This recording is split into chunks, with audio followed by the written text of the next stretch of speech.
This podcast was produced by OAR FM Dunedin with support from New Zealand On Air.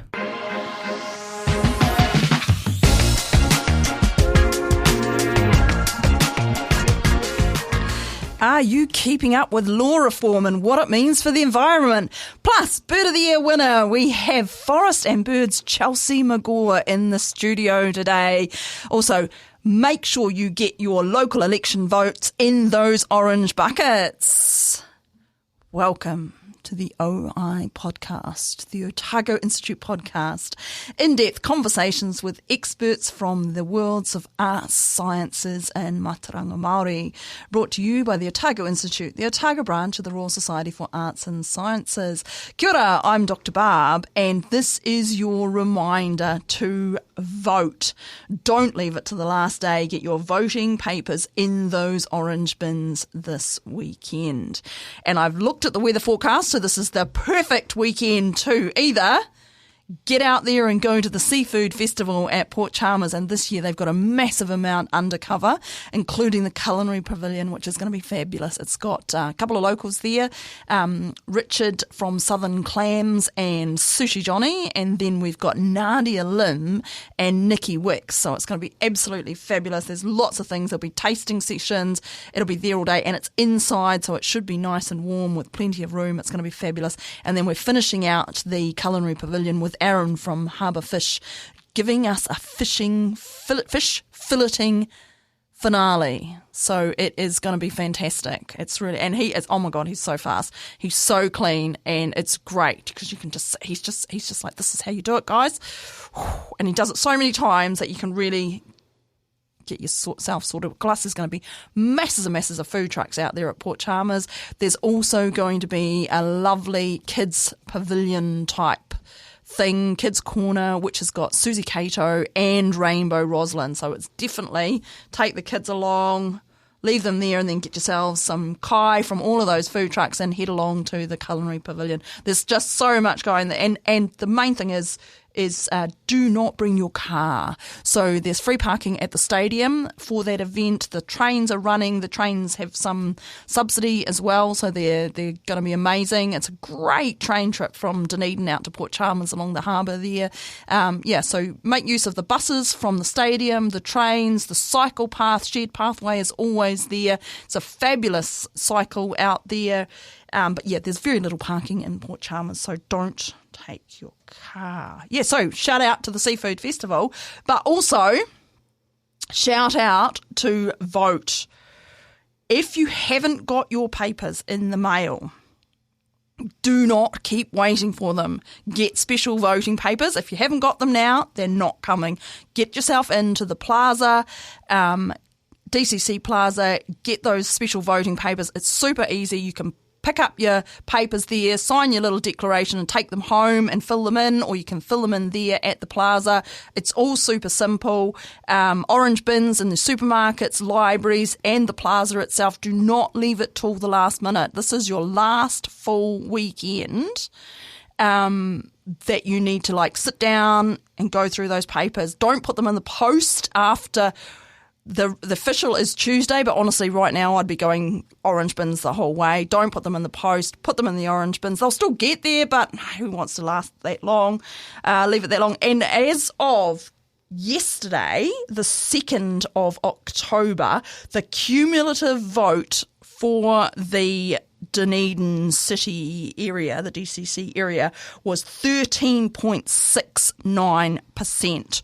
which is really small, guys, really, really small. So we really need everybody who is enrolled to fill in those papers, get your voting papers in. That's one regret you really don't want to have, is that you just didn't vote. Have your say, get your vote in. If you aren't enrolled, you still have time to enroll. Okay, you can enroll right up until midnight on the 10th of October. You can vote right up until midday, 12 noon on the 11th of October. But please, please don't leave it to the last minute, because if everyone turns up at the last minute, they will simply not have enough time to collect in all of those votes. So get those votes filled in. Remember, your OI candidate interviews are all out there live. You can get them direct from the www.oi.org.nz www.oar.org.nz website, or you can go to Spotify, Apple Podcasts, YouTube. YouTube, you'll get the transcript as well, and you can also go to iHeart. You can basically anywhere where you listen to podcasts, you can get them. Some of them are easier to kind of flick through in alphabetical order or whatever. You don't have to listen to them all. The questions are the same for all the candidates. They're in the same order. You can skip through if you don't want to hear the warm-up questions. If you just care what they said about Te Tiriti, just go to that one. If you just want to know what their position on any of those local issues in the short answers are, Smooth Hill, George Street, any of those things, just skip through that bit of the episode. Honestly, use them how you want them, but get that information in your brain so that you can use that STV system. And remember, it's as simple as if you rate them, rank them. Cast your vote from 1 up until whatever number that you still rank those candidates. You rate them and then stop. Stop at that number, whether that number is 3 or 23. Just rank away until you think, I'd prefer that person wasn't in council, and then stop. It's all good. Hey, let's get on with today's show, though. That's enough about voting. Welcome to the studio, Chelsea McGaw. Kia ora. Thank you so much for coming. It is wonderful to have you in the studio today and to chat about, a range of things. We've got so many things to talk about. Yes, yeah, we have. We've got Bird of the Year and Karearea, this year's winner. Fabulous. Such a deserving winner. What a worthy winner. And then fisheries management, Bycatch, Hectors, sea lions, hoiho, the Fisheries Act reform, Conservation Act reform, and finally nature-based solutions. Wow. Oh, just a few things. Just a few things that we can get through all those. But first I thought maybe we'll just introduce yourself and just, who is Chelsea McGaw and how did you get to this place? Good question. I've probably been trying to figure out who I am for almost 40 years now. But so I was born in Ōtepoti, Dunedin, but I grew up in Gore. I went to Gore High School. When I was 19, I moved to Christchurch, where I spent a decade, studied environmental science there, had a couple of kids, got married, got my job as a new graduate at the DCC. So I relocated from Christchurch back down to the old hometown of Ōtepoti. So I worked at DCC for just over 8 years, I think it was, and then moved to Forest and Bird just over 3 years ago. So I'm the Otago Regional Conservation Manager. So I cover the Otago Southland region from where the Haast and Waitaki rivers intersect the South Island, including Rakiura and the subantarctic islands. So right, so that's Otago and Southland, all the way down to the subantarctic, but not the west coast. Am I reading that right? No, well, I'll cover the west coast just down the very, very bottom of it, which is mostly Fiordland and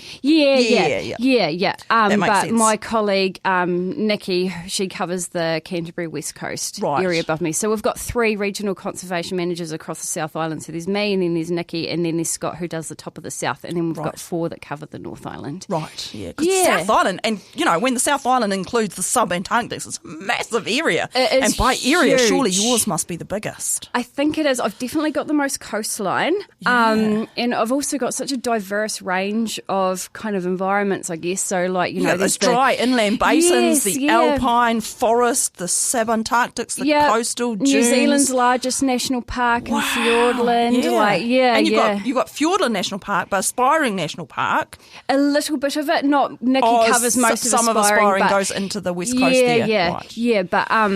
It's a huge, diverse area. And of course the marine reserves as well. Yes, yeah. There's sort of national parks in the water, aren't they? I'm just paraphrasing here. Yeah. But I think the whole forest and bird thing kind of originated as forest and birds, but it's obviously much more than that now. It's kind of nature in all its aspects there. So I guess you just keep the name because of... Well, our motto is, a voice for nature. And so, we talk to all nature, but we also cover things like climate change, economy. Of course, because climate change is just intrinsically linked with nature because of the effects of climate change on nature, and I guess that's something that I find quite difficult with kind of get across to people that it's not conservation, biodiversity or climate change, because it's the interaction of climate change and how that's going to exacerbate and you can't treat these things in isolation. And it's that whole Kyoto-Kitai thing, the mountains to the sea, and that everything is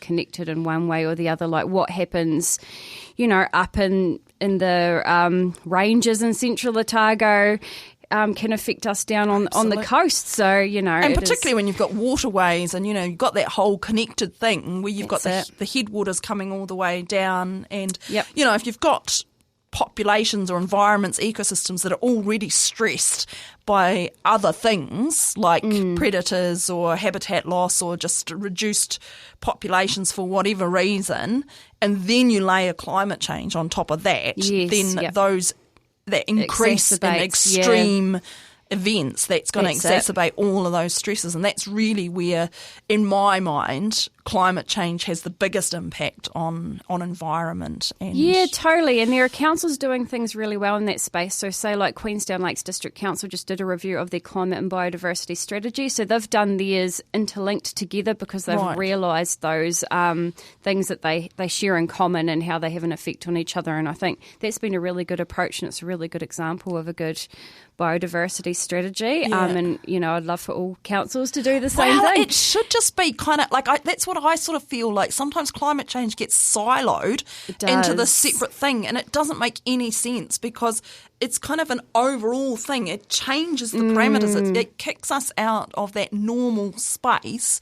And then we're kind of, if we're doing things with more frequency or more extremeness or, and that's really where climate change is going to hit New Zealand, particularly Otago. If we get bigger storms, more frequent storms, if we get bigger droughts, longer droughts, more frequent droughts, all of those things are just really putting stresses on people, economies, populations, but also on the environment and on all of those natural and everything systems. Needs to consider climate change, really. It's not something that you look at in isolation on its own. Everything, like even when you're just looking at city infrastructure and things, like climate change is just a part of everything now, and it needs to be, just become normal, I suppose. And of course you've got those different ways of looking at it with, mitigation, adaptation, what are the things that we can control or have impact on. It's not just about, it is about cutting our carbon emissions, but it's not just about that. It's about also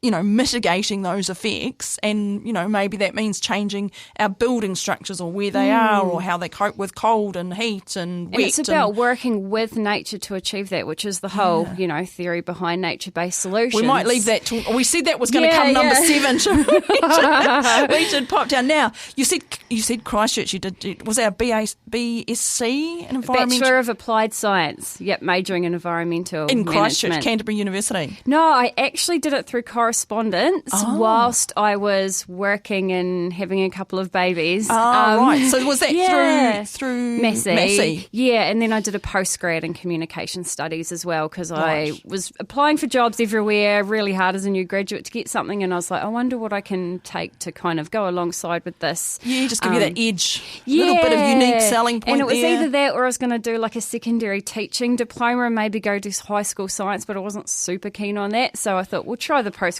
comms and see how that goes. And I got the job at DCC actually whilst I was studying that postgrad and graduated and finished it once I got into Dunedin. So nice. Yes, but I do a lot of writing in my job. Like I do lots of magazine stories and media articles and storytelling, so it's actually really complemented it, so it's been quite good. Yeah.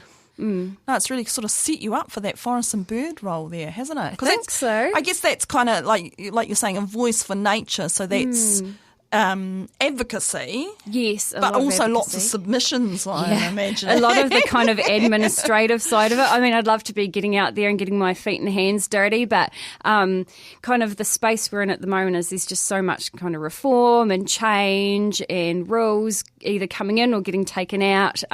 So there's a lot of submissions and select committees and hearings and High Court and all kinds of different things, which can be a bit overwhelming and fast track, and So Pretty full on. we will get on to some of those heavy discussions things. later, and just kind of get a little bit. I mean, and obviously we haven't got time to go into all the Everything, detail and everything there, but just a bit of a touch on some of those areas would be great, because I do think it's quite overwhelming for a lot of people who can't devote the time to it. That it's.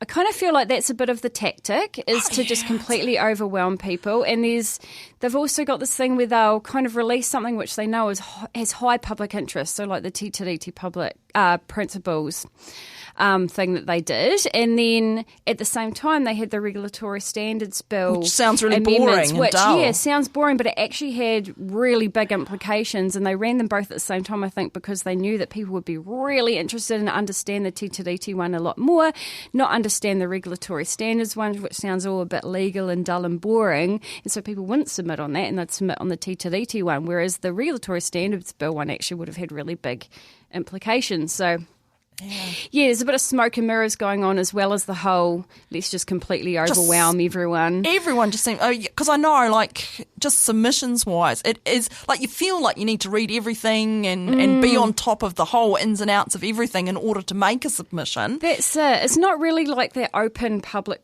process so much anymore. Like, they've kind of pushed it down to a, like, you know, you kind of have to be an expert, or I mean, you don't have to be, but you get made to feel that way. And there's also the fact that now they're not treating like template submissions, like, you know, how groups like us at Forest and Bird or Greenpeace or other groups will put out template ones where you can just sign onto. No, not just you guys. Groups. I mean, deer stalkers. All associations have done that. But like, they might get 1,000 submissions in from that template, but they'll actually only count it as one submission now. Whereas they used they used to count them as individual submissions, but not anymore. So the tactics and stuff are changing as well. So people have to write actually personalised submissions and get a line or two in there that's different from everything else for it to actually be considered its own standalone submission. So I mean, that's a good it's all tip, getting very overwhelming in this space. And I think it kind of dilutes, just in my humble opinion,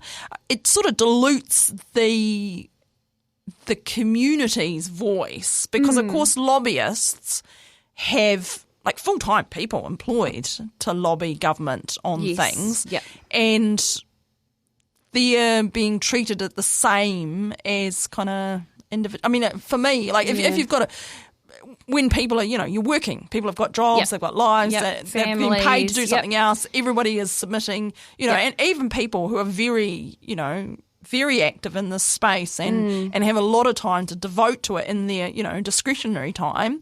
Still, it's quite a lot to keep on top of, and that's why I guess that's where you come in, because this is your job. Yes, and I mean, I get given that time during work time to be able to write these submissions, but I mean, they're substantial, they're kind of never ending, sometimes you might get 2 or 3 a week, and I've got the big national ones that I contribute to, as well as the local and regional ones for like resource consent applications and things like that, and then, council strategies and things. So there's a lot. There's Some a lot, weeks I can have only 1 or 2, other weeks I can have 10. And I guess with the fast track ones as well, because I mean, for Otago, just Otago, so not counting all that Southland and subantarctics areas that you also are part of your remit, the fast tracks is, what are they up to, 19? There's 19 in Otago and I think 6 in Southland.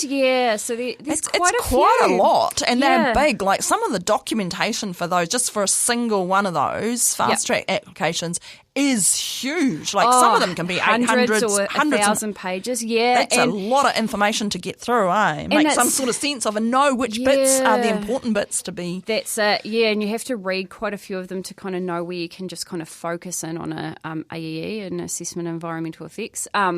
But and some of them are a bit like, you think, 19, it sounds like a lot, but you could read all those in a week kind of thing. But actually, out of those 19, 1 or 2 of them might actually have several developments in the one application. Right. I'm thinking there was one up north for an aquaculture project, which is actually 5 or 6 different marine farms in different locations, but under one application.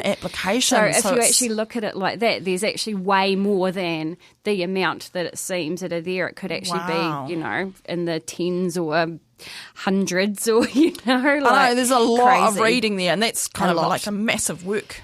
And super technical reading, like a lot of it still flies over my head. I have to get advice on some of it. But, and it is, kind of like a specialist type thing when you start getting into it, which is, the community's just been completely locked out.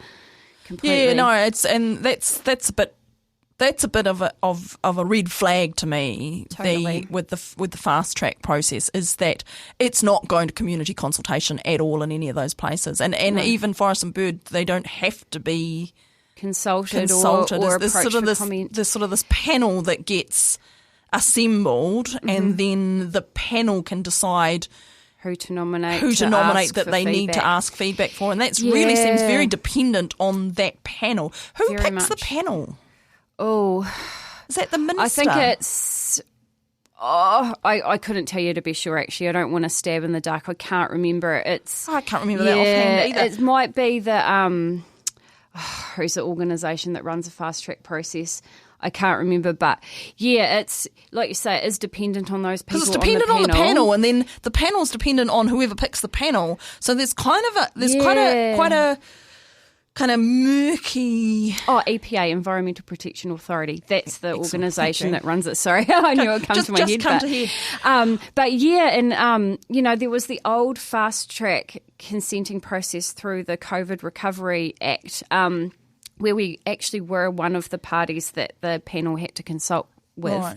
And that worked quite well. I mean, things still got through, some things got declined, which have actually ended up in the fast track again, which we call zombie projects, where they keep popping up. You think they're dead, and then they pop up and have another go. And some of them are ones that we've spent thousands of dollars fighting in court, like, Ruataniwha Dam and Te Kuha Mine on the west coast and things like that. Hananui Aquaculture is one You think there should be some sort of? You think there should be some sort of like double jeopardy type rule? Like they have. I know it's an American thing, and I don't even know if they have it in America anymore. It makes good movies though. Once you've tried. And failed. Especially when it gets to like Supreme Court level. Yeah. And it's just like at some point it should be like, that's it, guys. You've had your appeal. Yep. You're done. Yep. We've decided appeals. that's not going to happen. And there's a process. it. Like there should be a transparent process always, and there's always an appeals process. Yep. But I think that there needs to be some kind of stop, that's it, we've decided, we've made a decision. And I think the same with kind of, and you'll say this, you could maybe speak to this, but about national parks. I think there's a lot of people in New Zealand consider national parks to be national parks. They're there for conservation, biodiversity, recreation within that space, as long as it's not harming the conservation biodiversity principles. And I think as a layman, that's kind of what people think of national parks as. And it sort of seems like once something's designated as a national park, you wouldn't expect there to be mining in it. No, definitely not. And it sort of seems like it's actually not an easy process to get land put into a national park. Yes. And you kind of think that it's protected once it's in there, and that should be it. Just conservation land in general, like, it doesn't even necessarily have to be a national park, but something that's dedicated as conservation land for conservation purposes. You wouldn't think they'd be able to come along and you would just think that would be just like a no. That's an immediate no. What are you thinking? Yeah, like in a traditional consent process where they, in a district plan, activities got a prohibited status. Yeah. You can't even apply for consent for it, but conservation land, that's not the case. Yeah. And I think that's really, that really bothers me as kind of an assault on how democracy works. Like I get that we have, obviously I get that we have an election and we have, a government comes in, but they're there for 3 years. And I kind of think that they need to understand that they're part of a larger picture, and there should be more controls on what what changes they can make to things that have already gone through. Yeah, just that's like a higher bar to go. Just like a higher bar, like that it has to be with the consent of the whole of Parliament, like something like 75% or like a higher threshold, than just one seat, one vote. Yeah, I know that's it though. But like with any kind of politics, whether that's local or national politics, like they only really think for the term that they're in. And I mean, being only a 3-year cycle, they've got a year of kind of getting up to speed that first year, an effective year in the middle, and then a year of campaigning the next year to really get in again. So they've only got 1 year in the middle there that they actually make informed decisions, because that last year they kind of make decisions based on how they're going to get back in. Exactly. Goodness me.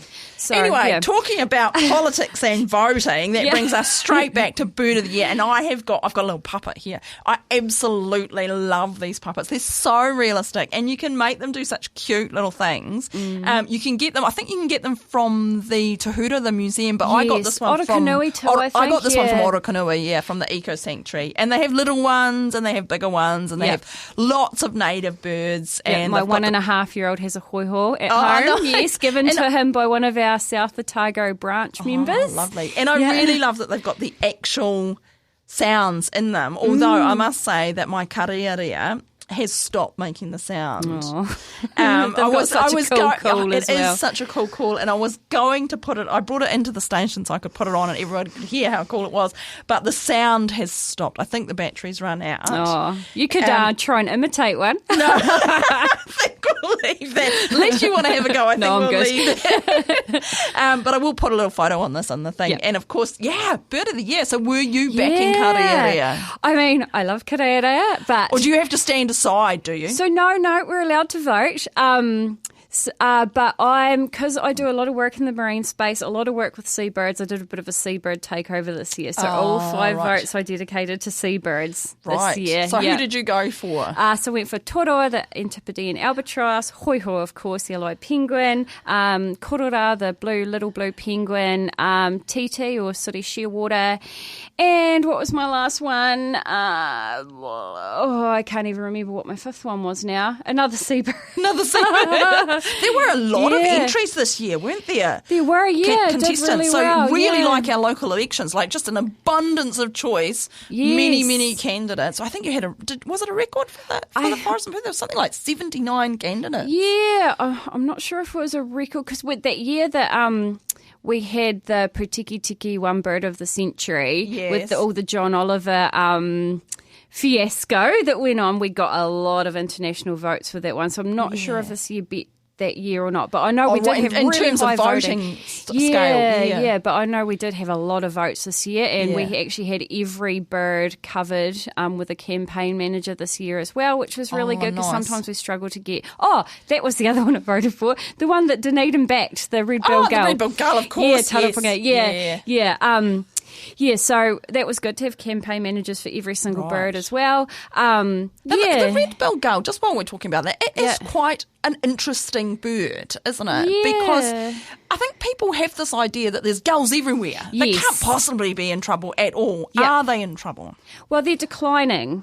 I think, is it Dunedin has the only mainland breeding colony? Yeah. I think. See, that's that weird thing where, because there's lots of them around here, people you start to think, there's lots of them everywhere, and that might not be the case. It's quite funny when you're like, me and the family sometimes get takeaways or whatever and park up at the Harbour Teeth and eat our McDonald's chips or whatever, and they're all clustering around because they know they're going to get a free feed, but there's usually quite a few tourists there as well, and they're all taking photos of the red-billed gulls, and my kids are like, why are they taking photos of seagulls? And I'm like, for one, seagulls aren't a species, don't you dare say seagulls to me again. Actually, that's one thing I did want to ask you just while we touch on it. So seagulls, people do say seagulls, but it's kind of a misnomer because what we think of as a seagull is actually multiple species joined in. It's like a collective term for a whole lot of different gulls. Yes. And so gulls are a thing, but seagulls is kind of like a collective, but a lot of people use it as a proxy for the red or black-billed gull. So there's the red-billed gull, which has a red bill. Yep. I'm assuming. Yes. And then there's the black-billed gull, which has a black bill. Yeah. Right, so you can tell them apart easily because one's got a red bill, one's got a black bill. Except for when a red bill is a juvenile, it looks like a black bill. Right. Interesting. How can you tell if it's a juvenile? Because it's got kind of spotty-ish bits on its feathers. It's a bit lighter grey. Yeah. Right. And then it might have a black bill. Yes. Yep. Right. Yeah, and it turns red as they mature. Yep. Right, okay. Yep. So red-billed gulls, black-billed gulls. And then, of course, there's all those terns that gets mixed. There's a black back gull too. Oh, there's a black back gull. Like the giant... So how's the seagull. black-back gull? How will I tell that apart? Well, they're quite big. They're like they've got a big yellow bill with little tiny red like wattle things up close to their face. Right. And they've got a big black back on them, which hence why they're Right. called a black-back gull. And it's fun to say black-back gull, isn't it? Yeah, it's one of those, what is it, alliteration? Yeah, it's fun to say. Yeah. And they're always mixed in with the red bill and the black bills trying to steal your Right. chips too. And they're the ones in town that usually get into, well, not anymore, but they used to get into people's rubbish bags and tear Right. them apart. Which is and another stuff. great thing for having the wheelie bins. Yes. I yeah, love having the definitely. wheelie bins Oh, instead me of the too. rubbish bags because the Yep. rubbish bags were a nightmare. Yeah, yeah. Really? Yep. I'm quite and happy cats that... would get into them and they're just- hard to carry and Yeah, no, I'm quite pleased with the whole... And it feels weird to be putting rubbish in like buying a bag to put the rubbish in, to put... It's just Yeah, like why- things in a bag it's like you're going making into more, another bag. I know, it's like you're Yep. making more bags just for the sake of bags. Yeah.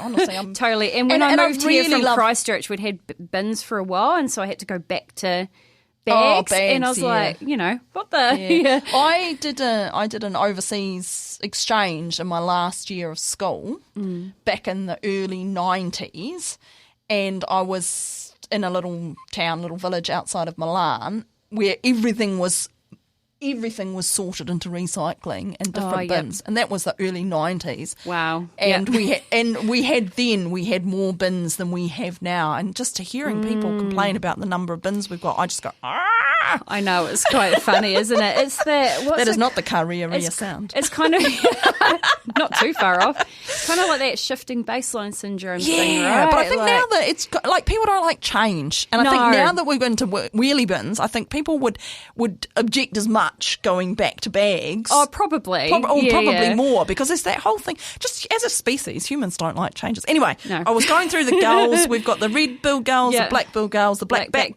gulls, gulls, and with terns and petrels and albatross. yeah. So you're not and- going to see albatross and penguins.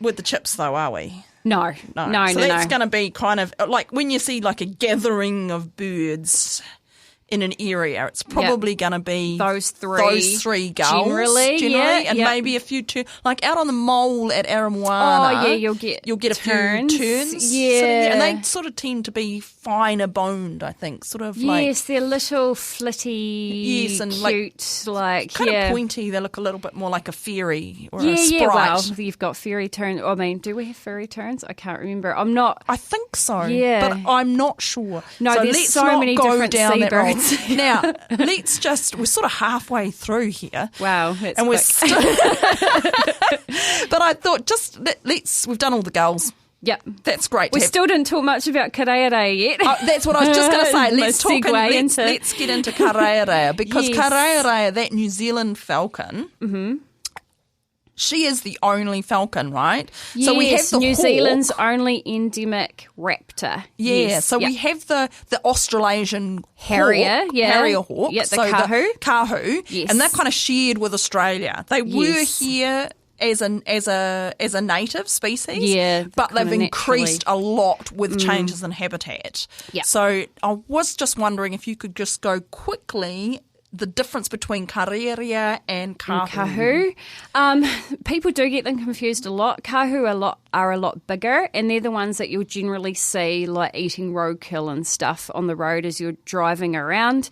Karearea are a lot smaller, a lot swifter, generally live in different kind of areas. There's a lot less Karearea around. When you say different kind of areas, what kind of areas would you find a Karearea? I know there's been a lot of talk about the piers around Wanaka. Yes, yeah, there's a pier. I'm not sure if it's the same every year, but there's some at the Lake Hawea campground that they often Right. have to make a little kind of like exclusion zone around there. And I think their Orokonui's nests. got a pier of Karearea as Yeah, well. I think they've got some out there. Yeah, so there's three different types of Karearea. There's the bush Karearea, the Eastern and the Southland. So the one we see mostly So around they're all here the is same the species. Eastern. They're all considered the same species, but just different variants of that Yeah, species. so the Eastern is the one we generally see around here. The bush falcon is kind of the bottom half of the North Island and the top half of the South. Right. The Eastern is down here, and the Southern is the one that's it's Fiordland and Lakiuta, Right. and quite a few less of them. So the Eastern one is a lot bigger than the other two. Oh, nice. Because they're more like dryland habitat Karearea. So the bush ones don't grow as big because they obviously have to soar between the trees. Yes. Yeah. So And the eastern Karearea can go right up into that subalpine tussock grasslands type, even sitting on the rocks and alpine tours and things, can't they? Definitely, yeah, and that's where they run into a little bit of trouble with like some of these fast track developments that are coming up and things. But the thing with Karearea, because there's a couple of those fast track applications are in ski field areas, aren't they? Which is really in that alpine. But how would those ski field areas affect something like a prey bird, Karearea? Yeah, so it's mostly through habitat removal. So that would be when they construct the trails and the buildings, disturbing them while they're nesting. So the success of Karearea nesting is really, really low. Like they usually have about 4 eggs, and they're lucky if one of them actually survives and fledges. Oh, wow, that is really low, isn't it? Yeah, so there's actually only 5,000 to 8,000 Karearea in the country, which is more rare than kiwi. Yeah, and quite sparse, I imagine, as well. So the population's really spread out because they're that high predator raptor type function. Yeah, definitely. And things like the ski fields, so they can get easily disturbed while they're nesting, or they can have their suitable habitat taken away for nesting, or it can take away their prey. What are species. they eating?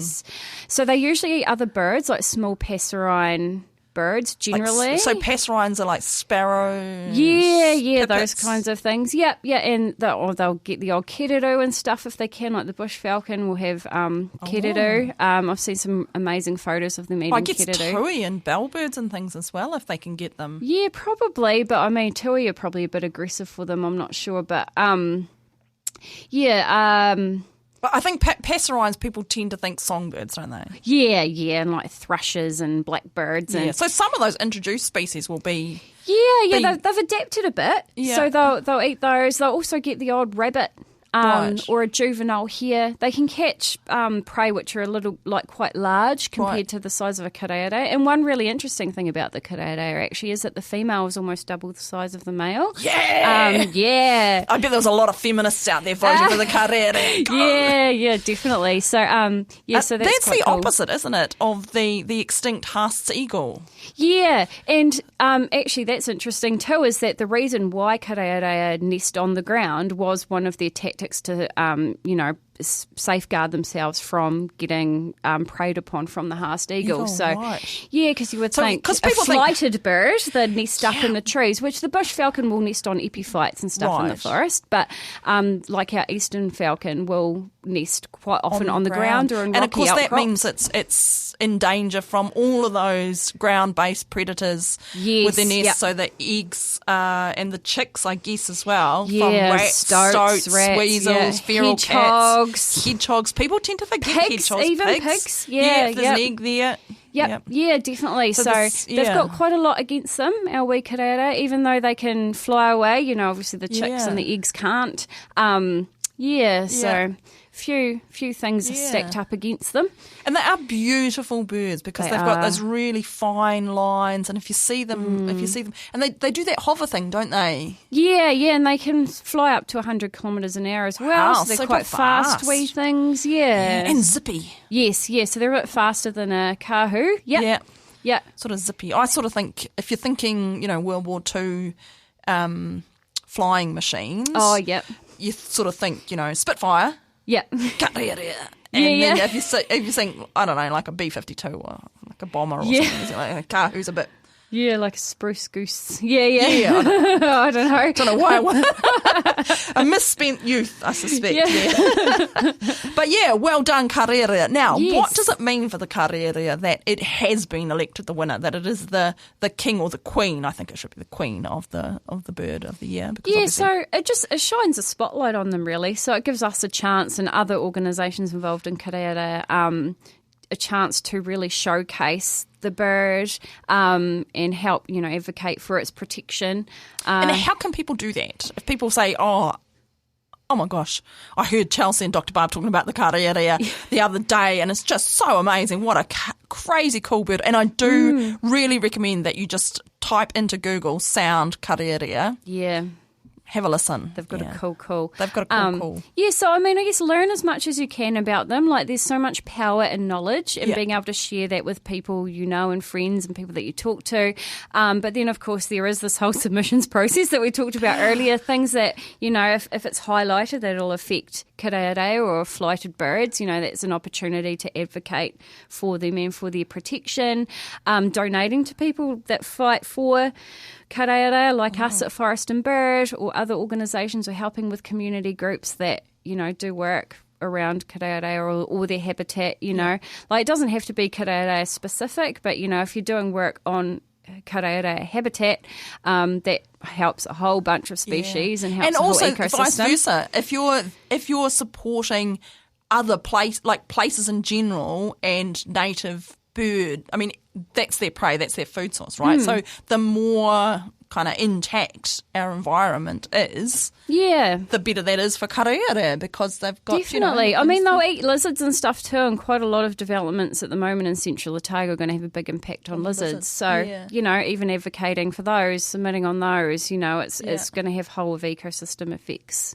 Yeah, no, it's interesting. Hey, let's move on just quickly. Fisheries management. Yes, and that kind of just like quickly. Fisheries management, Bycatch, Yep. Hectors, sea lions, and hoiho, and the Fisheries Act reform. They kind of all go into one big bunch, which is a whole separate part of the work that you undertake, which is kind of alongside or around that fast track process and the submissions thing. So big changes that are happening in that fisheries management area. There is. So I'm the national lead on our fisheries stuff, on our marine things, except for the Hauraki Gulf. I've got a colleague that looks after that. But so the Fisheries Act Amendment Bill's coming up the end of this year with this into the select committee, so there'll be a chance for everyone to submit on that. So that's going to have public submissions. It is going to have public And submissions. that's the end of this year, which is only months away. Well, they said late 26, so 25, sorry. Late 25. Yeah, so unless it gets pushed on.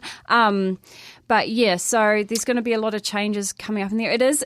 It's one of those ones again which will seem quite highly technical, so we'll be putting out some guidance and fact sheets and FAQs kind of thing for people to understand. But it's all about, you know, hiding camera footage from the general public or from organisations like Forest and Bird, so we can't get access to that footage. Because that camera footage on ships, that's actually had a huge effect in just documenting the number of individuals that have been taken as bycatch, and that's obviously exposed an amount of under-recording that had gone on before. But when you make cameras on ships mandatory, and the system sends an alert if the camera's not working, then that means that you can't hide that bycatch. No, that's it. And so like, it really the keeps numbers people are probably, honest. 100%. And that's what it's about. It's about transparency, right? Yeah. You know, a lot of our industries have to be completely transparent, but fisheries is one of those ones that, you know, it goes out to sea, you kind of don't really see. Can't see what's happening. And I think, you know, it's not anti-fisheries. No. Cameras, it's anti-bad behaviour of some individuals. That's it. In that industry. Yeah, and it's not like it's covering their whole boat, it just covers where they land their fish. And so it's really just holding them to account. And some people, obviously, they're with cameras, bycatch, will align with their record of their past reporting because they are honest fishers. It's not actually an anti-fishing industry. No. Implement. It's just really saying, okay, we're just making it transparent. We're making it really. Totally. If you've got nothing to hide, you've got nothing to hide. Yep. Yeah, it's not big brothering or anything like that. Yeah. It's interesting, isn't it? Yeah, So there's really no reason to.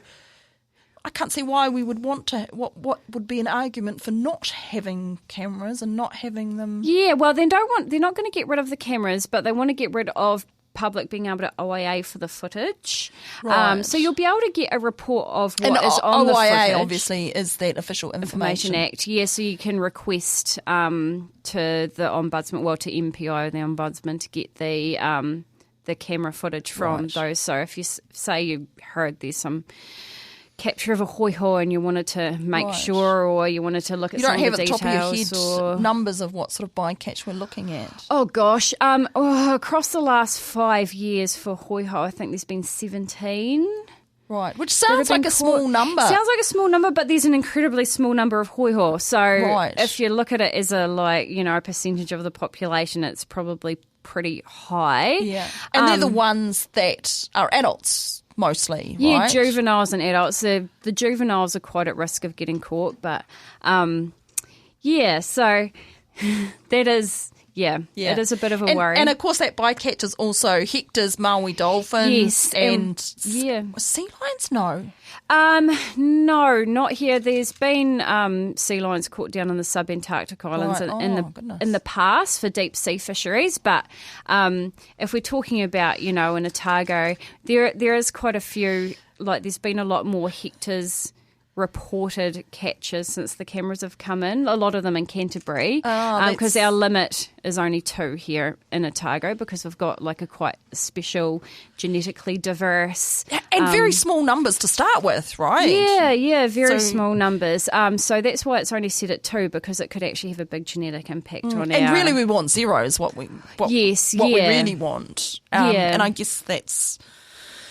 I don't know, there's ways of kind of achieving 0 and then just like you're not aiming for 2, you're not aiming for the maximum, you're aiming for as low as possible. Fishermen don't want to catch any, right? Like they're not going out there saying, oh yay, let's go catch a Hector's dolphin today. And I think it's a big part of the discussion there, is that fisher people don't want that either. No. And so that's where regulations come in, because it makes a fair playing field for everyone. And it means that the people who are really taking extra care aren't being economically paying basically for that care they're taking, and it kind of just makes everything above board and stuff. I think. That's in. It's meant to bring that lower denominator up. And I guess that's what we're always talking about, and it's a tricky thing, because we are always talking about kind of bringing that lowest denominator up so that we get raising like a baseline standard. And it's been interesting with the Hectors catches, because the numbers have increased a lot since these cameras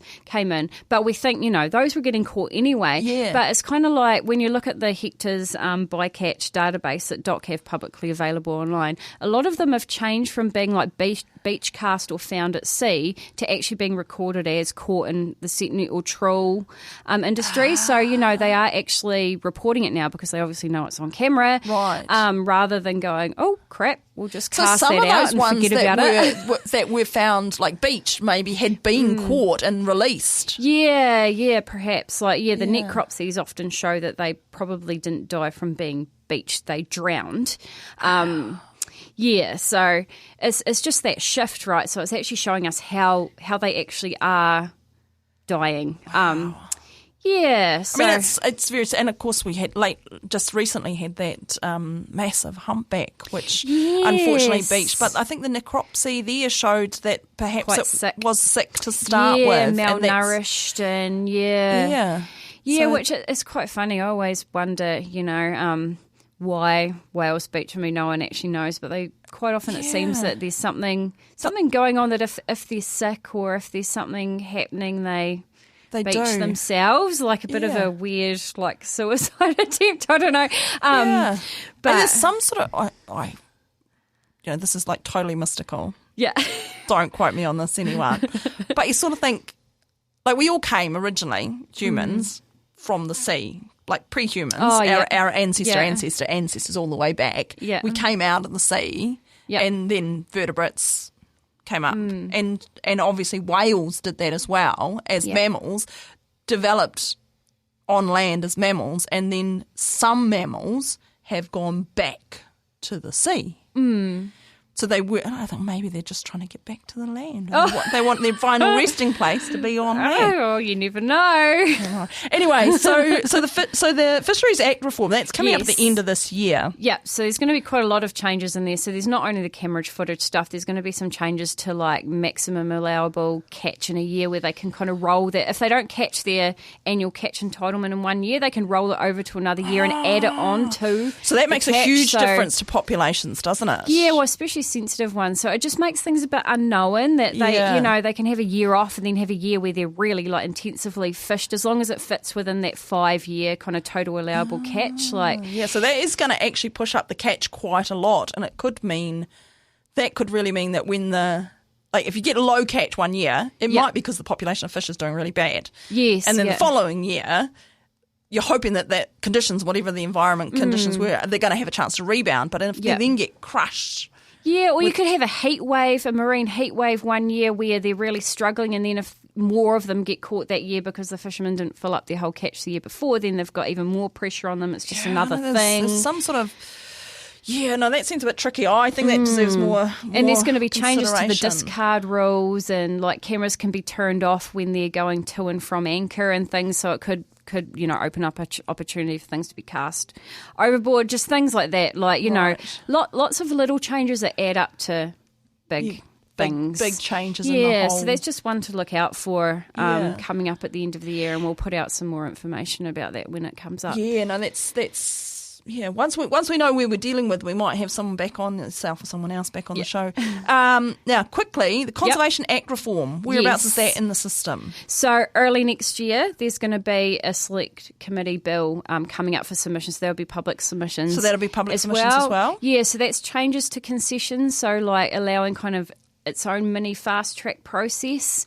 There'll be some that are... so that's more business concessions within the conservation land. Tourism kind of stuff, or events and things. So there'll be some things that are kind of like permitted as of right. You just have to kind of say what you're doing and you'll automatically get granted a concession. There's some things which will be kind of a lighter touch concession where there's like a standard set of conditions that you have to abide by, rather than actually the application getting individually assessed. Right. And then there's your standard concession process. So there's bringing in those changes, and then there's going to be some changes to like land swap selling kind of rules, which will allow the government to sell off what they consider low value conservation land. Right. So that could be a bit worrying too. We could lose a bit of the conservation estate. And what is low value? Like, it's so hard to know.